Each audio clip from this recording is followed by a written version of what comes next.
In January, President Uhuru Kenyatta kicked out Mwangi Kiunjuri as the cabinet secretary in charge of agriculture.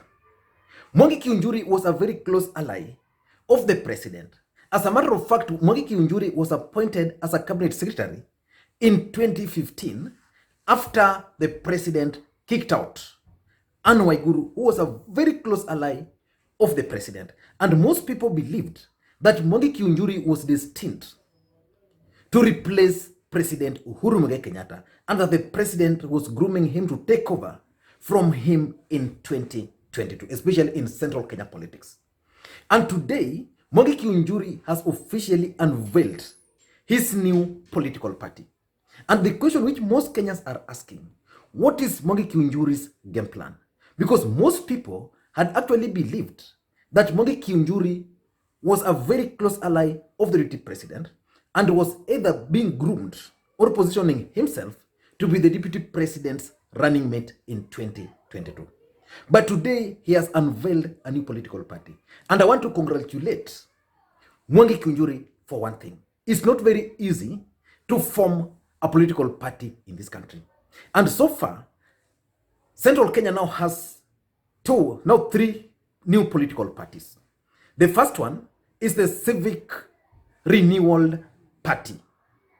And this party is headed by the Murang'a governor, Mwangi Kiunjuri. And now there is the Service Party by Mwangi Kiunjuri. Before that, there was another one which was being formed by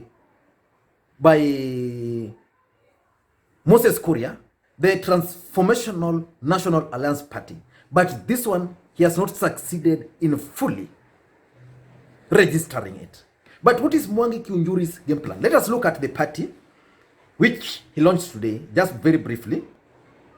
This party, if you look at it, it has a logo. It has a logo, which in my view is poorly done. Probably they are going to improve on it. It is the Service Party. The slogan is Huduma Tuajiamini. And this party has red color, it has yellow color, and it has black color. And that's why people are associating this party with the URP. Most people are saying that this party is basically the URP rebranded. Because remember, when URP entered into a coalition agreement, merger with Jubilee Party, it ceased being in existence and it cannot be registered until after, I think, 10 years. So there's no way URP party can be revived. But URP people like William Ruto can actually use another political party like the Service Party for the purposes of 2022 general election. And one thing we also remember is that the Deputy President William Samoei Ruto officially opened the Jubilee Asili Party. And most people opined during that launch that the Jubilee Asili Center is not going to be a political party. That is just a decoy. That the deputy president was planning another political party. But what is the objective of this political party? Because personally, I see the hands of the deputy president William Ruto in this political party called the Service Party. And why would the deputy president use Mwangi Kiunjuri to form this party? What is their objective? Number one, in my view, they want to avoid resigning. If the deputy president was to be associated with a political party directly, if the deputy president was to join Jubilee Asili directly, he will be forced to resign. But now there is a new political party called the Service Party. This Service Party will run its activities not directly associated with the deputy president, but funded by the deputy president. Then the allies of the deputy president from central Kenya can start attending the events. Because if you followed Mwangi Kiunjuri when he was the agriculture minister, the people who are following him were mostly the allies of the deputy president, the people who believed in Mwangi Kiunjuri and the leadership. And some of these people are now tired with Jubilee Party. They are not even sure whether Jubilee Party will give them the certificate in 2022. And they can't swear the allegiance to a new political party. So for now, they'll remain in Jubilee Party just to avoid a situation where you will swear the allegiance to this party and then being forced to resign. So they'll continue fighting Jubilee from within while developing this new political party. Because Mwangi Kiunjuri stated clearly that this party was formed by a group of youths. And these youths, their objective is not known to me. But I know for sure that the deputy president is trying to align himself with the youths of this country. That's number one. Number two is to consolidate Central Kenya.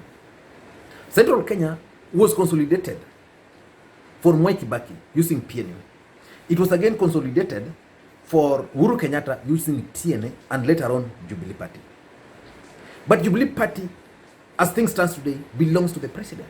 The deputy president will need another vehicle to succeed politically speaking. It's raining outside, but I hope you guys are able to hear me. So William Ruto will now need a new political vehicle to consolidate Central Kenya. And the mere fact that Mwangi Kiunjuri is viewed as someone from Central Kenya, a person who is capable of running for the presidency, I'm sure this party will be sold as a Central Kenya political party. So it will be used to consolidate those people who are dissatisfied with the Jubilee leadership. And then once they are consolidated, then it means even if the deputy president will not join this party, he will form his own political party somewhere else, then this group can now then move to that party as part of coalition partners. So Mwangi Kiunjuri is going to use this party to consolidate Central Kenya for William Samoei Ruto. Number three, what I suspected is this party is being prepared for mass defection. The question is what time, the time frame. One thing which is very clear, which we must agree to, one thing which is very clear and we must agree to, is that William Ruto was controlling Central Kenya. Today he has a loyal support base. People like Moses Kuria, Ndindi Nyoro, Alice Wahome, Susan Kihika, you can name them, and several other MCs. Some of these people, politically speaking, cannot go to Jubilee Party again. And they don't want to be associated with another political party. So what they'll do, they'll wait until the right time and then engineer mass exodus from Jubilee Party to that political party. But again, politics is dynamic. I don't know how it's going to unfold in the next 3 months, 4 months, or 6 months from now. Probably by that time, Moses Kuria probably would have decided to support Uhuru Kenyatta. But the idea is to engineer mass exodus from Jubilee Party into this party. Number 4, why Mwangi Kiunjuri, I strongly believe, is working with the deputy president on this political party, is for coalition arrangement. Sometimes it will not be very difficult to consolidate Central Kenya votes for William Samoei Ruto if the DP will disagree with the president. The people of Central Kenya will say, you did not support the president the way we had anticipated. Or probably the system would have crushed Jubilee as a political party in Central Kenya, the supporters in Central Kenya. But this one, being independent, if that's the idea, then they can use it to consolidate the region. Once they've done that, then Mwangi Kiunjuri can now come as the de facto leader from Central Kenya, because the rest of the team, you talk of Mutahi Kagwe, now the Amos Kimunya factor, you talk of Peter Munya, they're still under the shadows of the president. Mwangi Kiunjuri is actually the one who is now running as an independent candidate, apart, away from the deputy president. Away from President Uhuru Kenyatta. So basically, Mwangi Kiunjuri at a later time will agree to enter into a coalition agreement with the deputy president, William Samoei Ruto. Probably the deputy president is, in my view, is trying to consolidate regions based on parties. Because in Coast, Aisha Jomwa fronted a different candidate in Ganda Ward. I'm following the moves by the deputy president in Western Kenya. He might not decide to pursue Western Kenya as William Ruto, but he's likely to pursue it either through ANC and ANC and Ford Kenya. Then once that's done, then they can now enter into a coalition arrangement with all those political parties. And lastly, I think Mwangi Kiunjuri might be planning to do what he did with his GNU party. Maybe he's not working with the deputy president. He just wants to develop a new political party. He had the Grand National Unity Party, which managed to win the Nyeri gubernatorial seat in 2013.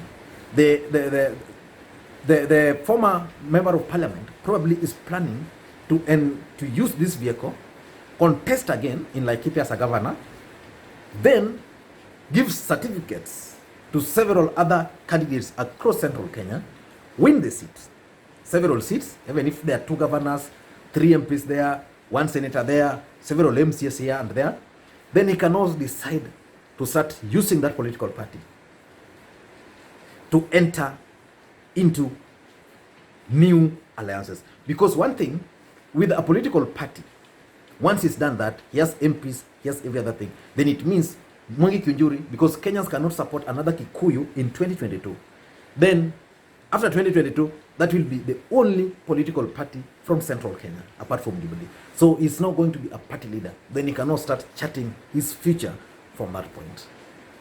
And that's my take. And by the way, a lot of you guys have asked me to comment on 2 things. The first thing, and I'm receiving a lot of requests, is Raila Odinga. His trip to DRC, whether it was to where, I don't know.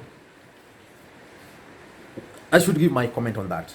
So tomorrow, I'm going to talk about Raila Odinga's trip outside the country. Whether he's seeking medical treatment, whether he went there, whatever he went to do there, I'm going to give my opinion on that, because most of you guys are putting demands on that. Number 2, a lot of you guys are also asking me about my opinion on the proceedings against Anne Waiguru's impeachment. What I've gathered. So I'm still following that story, and probably by tomorrow everything will be clear.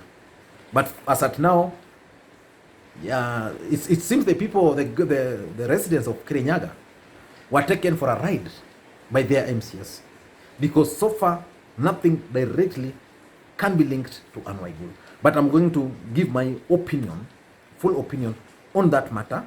Yesterday I followed the proceedings. Today I've also followed the proceedings. So tomorrow I'll give my opinion on that. And if you are watching this video for the first time, I want you to do one thing. Just take a second, hit the subscribe button, because what we do on this channel is simple. We analyze politics. And at any given time, you'll always get value. You get something out of this channel. So just take a second, hit subscribe button, so that next time we produce a video like this, YouTube will automatically send you a notification. And to the subscribers, I want to continue. Thank you guys for your continued support. Continue liking the video, continue sharing the videos, continue giving the video thumbs up, because that's the only way you can help this channel. And that's only request I always make on this channel. Thank you guys, and please may you have a good day. Bye bye.